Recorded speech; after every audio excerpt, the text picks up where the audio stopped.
in Canada. Back to work after holiday. Ito ang buhay Canada. Ganito ang buhay ng RN means registered nanny, of course. It's not a registered nurse. Okay. Hello.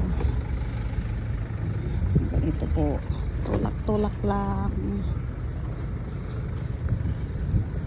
ng stroller.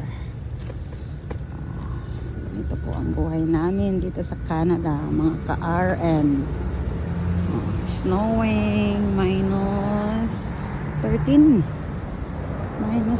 po siya ngayon. Kahit malamig, ang dala-dala kong baby, 5 months old. See? Walang malamig, walang mainit, lakad pa rin. This is my place over here, walking around, snowing.